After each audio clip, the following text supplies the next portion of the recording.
martial तारास YouTube channel पाहटा set खन इन पाहटा set खन सानाम को सगुन दाराम आर जोहार नित जहाँ साताम से जहाँ विषय इदी कते कथा बो दोहया ओना दो होय दाराय कान 30 जून हुल माहा आबो सानाम बन बाडाया जे 30 जून दो हुल माहा काना हाने तीस सेदायो 1855 साल रेना 30 जून जहाँ दो आबोरेन बीर बांटा सिदु कानु चांद भैरव ताको को हुल लेआ आर ओना दिशा कातेत गे आबो नित होनवा हुल माहा बन मानाव अगुइया सबन मापना अगुइया आबोरेन बीर बांटा को आबोआ ओत हसा दुब दोहो लगी आबोआ मान सम्मान इज्जत आबादी सावते आबो सुलुक निरे रे बन तहे दाड़िया मा आबोरेन तिरले को चेतान रे नाहाचार आलो हुयु मा नोआ खिलाफ रे इंग्रेज सरकार विरुद्ध रे आबोरेन बीर बांटा सिदु कानु चांद भैरव ताकुआ अन अयुरते नेतृत्वते हुल हुइलेना आर जहाँ दो आबो अर्जो लेकाते हबन नाम लिया सान्ताल पारगना दिसोम मेनखान ओने 1855 साल रेना 30 जून हुल माहा हुई तायम आबो जहाँ लेका दिन पारम हेज अकाना आर नोआ हुल माहा जहाँ लेका बन मानाव अपना उइया नोआ रे नेला काना अडी अरु फेराव चेदा जे होय दिन पारम साव सावते आबो नोआ हुल इदी कते आबो होड़ जहाँ दो हुल चेत काना चेदा किन हुल लेआ आर हुल कते चेत बन नाम किया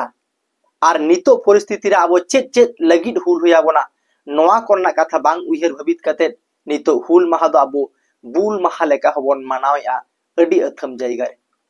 नोआ जखन तेहेन खन मोले बछर 3 बछर मालांग रे नेलेना अथम जायगा रेगे नोआ हुल इदी कते ऑर्केस्ट्रार फुटबॉल खेलोट पाता परब नौकाना अडी जस्ती खन जस्ती नेलो कान तहन मेनखान आबो सनाम कोआ माने नोआ इदी कते आबो जहाँ अवेयरनेस बन एम लिया सनाम होड़ कोआ जहाँ को चेतावना होड़ काना बन जहाँ बन बुझेवा उनकान को होड़ कोआ जहाँ प्रचार प्रसार ते सोशल मीडिया होयो जहाँ लेका ते जहाँ लेका दाड़ी का नौकाना होयतो नितो उना बांग नेलो काना से सोशल मीडिया करे उना बांग हिजु काना जहाँ रे हांडे ऑर्केस्ट्रा हुयु काना हांडे पाता हुयु काना हांडे परब हुयु काना मेनखान हुल रेना जहाँ अस्तित्व काना मिल लेका दो आबो दोबन आद चाबा लेका गे से चाबा लेका गे चला काना जुदी आबो नोआ खन बाबन चेंघा हुल चेत काना चिदा बन हुल लिया चिदा उन समय को हुल लिया चिदा नोआ हुल ना चेत महत्व मेना जुदी नोआ जिनिस आबो बुझेवा आबो किंतु हुल माहा दो बुल माहा लेका बन मानावा कारण हुल माहा दो जहाँ को माने माने जहाँ को न्यूआन होड़ उनको ठेन दो सरी गे बुल माहा लेका कारण हुल दो परब लेका बन मोनेया मेनखान नोआ हुल कते आबोरेन हजार हजार होड़ा जीवी चलाव लेना जीवी नासाव लेना आर नोआ जीवी मायांग लिंगी कारण तेगे तेहेन आबो सान्ताली पारगना टेनेंसी एक्ट बन नाम लिया मेनखान नोआ हुल रेना आबोआ बड़ी माने हुल सला आबोआ बड़ी व्यवहार जहाँ लेका हुल रे आबोआ रस्क रमोज नोआ को दो अडी बड़ी खन बड़ी हुयुक काना आर उनका लेकाते आबो अथम होड़ा नोआ प्रचार ते माने सोशल मीडिया रे अडी बांग हिजुक काना से उना बांग नेलो काना जे नोडे को परबे से को ऑर्केस्ट्रा नोआ दो आबो सनाम को माने माने कमी तेगे नोआ संभव हुए काना आदो उनका लेकाते आबो ओना प्रचार हुई तबोना जहाँ लेकाते नोआ हुल माहा दो बुल माहा लेका आलोबन मनामा हुल माहा दो परब एने छपरीगिरी मुजरीगिरी ना दो बांग काना हुल माहा दो आबो किरिया हताव रना काना हुल माहा दो आबोआ अधिकार बांचाव लगित अधिकार हताव लगित हुल रेना काना आर आबो किरिया हताव रना काना आर आबोआ लड़ाई रेना स्ट्रेटजी बनाव रेना आर लड़ाई रेना काना उनका लेकाते नोआ हुल माहा रे दो फुटबॉल खेलोट परब एने आर बांग जहाँ लेकाना गे ऑर्केस्ट्रा जहाँ लेकाना गे नोंकाना प्रोग्राम दो बांग हुई दरकार आर बांग मनाव दरकार काना मेनखान नितो आबो नेला नोआ हुल माहा इदी कते नोआ को सोशल मीडिया रे उना बांग हिजुक का रे अड्डी गोटांग जायगा रे नोआ को मनावे गया नित हो ओका को ठेन जो हुल माहा दो बुल माहा लेका गे आर बांग परब एने फुटबॉल खेलोड नोंकाना हुयुक कान गया सावते नाइट प्रोग्राम को नोंकाना हुयुक कान गया मेनखान अड्डी आताम होड़ गे नोआ रे बो रोड़ेआ नोआ लेकाते माने सनाम को गड़ो मेना आर गड़ो तहे दरकार काना नोआ किंतु तायम दाराम नोंका नोंका तेगे बन चाबा होचोया जहाँ दो हुल माहा लेका बन मनाव होचोयमा से बन मनाव होचोया हुल माहा दो बुल माहा लेका दो बांग माने दिशा आद हर लेका दो बाबन मनामा हुल माहा दो आदो उनका लेका तेगे होय जहां हुल माहा कना नोआ 2025 साल रे अब बन लेबेट का जहां हुल माहा रे अब नेला का जे हुल माहा ना जहां हुई दरकार कना हुल माहा ना जहां उइहर कना आबोरेन बीर बांटा सिदु कानु मुर्मु तकिना जहां उइहर ताहे कना नोआ उइहर दो किंतु आबो नित हबन भइलुं का नोआ उद्देश्य कते आर बांग नोआ उइहर कते अब बाबो हुल माहा बाबन मानाव या से नोंकाना मानसिकता आबोटिन बनु अना पचे कारण चिदा नोआ कथाñ मेनिया अब बन नेला नित हो नोआ 2025 साल हो जहां हुल माहा को हुयु कना बन नेला टोठागत माने हुडिज हुडिज बेसते विभिन्न हर बन करावेया मेनखान मेटांग मारांग जुमित कते कारण सिदु मुर्मु कानु मुर्मु दो जखन हुल किन हहलेया सेकिन गिरल किन चाल लेया हुल गिरे किन चाल लेया उन समय दो ओकोय हो बात कते उनका कते दो बांग अकिर किन बड़ाय ले तहन जे जुमित के मेटांग मारांग दाड़े कना जहां दो आबो हुल रेबन जितकरुआ मेनखान आबो नितो अथम संगठन मेना नितो नेलो कना आबो भितुरे नोआ यूनिटी बनुआना मेटांग संगठन साथे भिन्न संगठन ना तो मेटांग फरक तहे दाड़िया गया मेनखान नितो आबो नोआ वेस्ट बेंगल विशेष कायते बन नेला भारत जाकात माझी पारगाना महल मेटांग संगठन कनाय सामाजिक संगठन कनाय मेनखान नुई सामाजिक संगठन हो नुना गोटांग खंडरते आज कमी कना आर नुना गोटांग खंडर काते आज नोआ हुले सपड़ावेया माने मेटांग पारगाना मिड लेका प्रोग्राम शेड्यूल का ओना मुलुक रेनिक गे आहा मेटांग पारगाना दो उनी आज लेका प्रोग्राम शेड्यूल का माने नोंका 3 गोटांग पारगाना मेना कोआ पिया पोनिया काते मेटांग मुलुक करे से ब्लॉक करे जहां पारगाना को मेना कोआ आको आको लेकाते मेटांग काते प्रोग्राम को शेड्यूल का ओना जहां दो नोआ माने वेस्ट बेंगल पुलिस प्रशासन ठेन नोआ दो एडी कमजोरी ना विषय कना आर बांग एटा छतिक जाति आर राजनीतिक बीत आर पूरा दिसम रेना नेनेल ते नजर ते नोआ दो आबोआ नेगेटिविटी कना जहां दो उनको को बड़ाया नुकुआ यूनिटी बनुआना हुल रेना जहां उद्देश्य कना प्रथम स्टेप कना आबो जुमित होया बना तारपर लड़ाई होया बना मेनखान नोआ जुमित जहां दाड़े नोआ जुमित दाड़े रे आबो फेलियर कना उनका लेकाते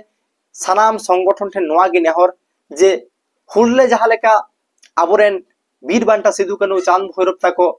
हुल गिरे चाल काते सनाम को मित जुमित काते लड़ाई रेना बार्ता बो एम लिया नोंका गे आबो जुमित रेना कथा बन उयहरक मा आर बांखान जुदी मेटांग संगठन रेन गे नुना गोटांग पारगाना को तैयार को कना आर नुकु जुदी भिना भिना आको नोआ प्रोग्राम को शेड्यूला नोआ दो नापाय नजर ते दो बांग नेलोआ नोआ दो आबो कमजोरी गे कना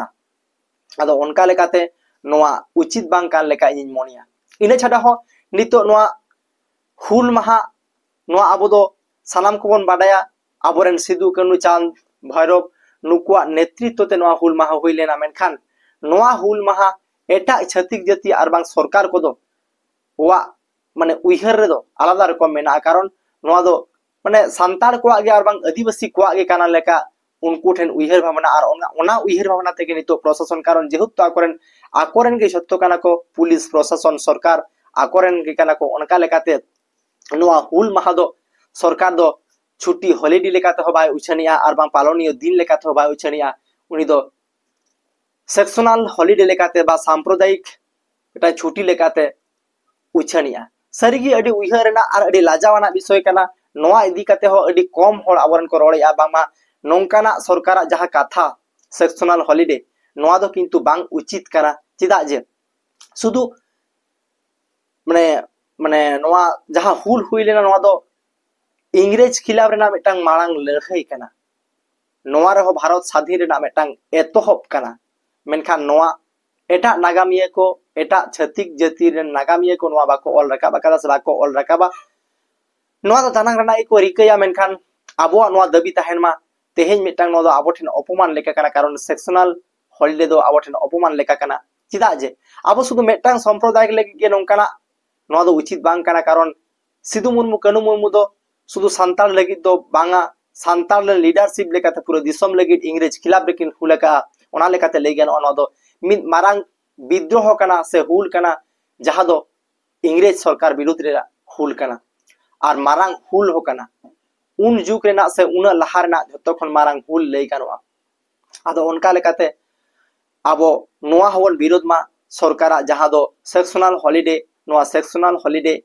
आलोय ले मा से नोआ विरुद्ध रे abo sanam ko bon garja ma चाहे जहां जहां फोन रे मेना बन चाहे सोशल मीडिया बन यूज और बाबन यूज जहां के फेसबुक बन यूज बाबन यूज व्हाट्सएप बन यूज और बाबन यूज जहां के जहां बन व्यवहार अब जहां के जहां ठन बन तहेना अब उनका लेकाते अब ओना किंतु विरोध दरकार ताबोना और नोआ बन विरोध मागे नोआ गे इन पाहटा सेट खन दो लई तेहेन नोआ वीडियो तलाते इन विशेष पिया पॉइंट इन लई सनाया दूसरा नंबर कथा कना तेहेन जहां हुल महा होय हिजुक कान हुल महा नोआ हुल महा इदी कते आबो बुल महा दो आलोबन मनावा आबो सनाम को क्रिया बन हतामा आबोआ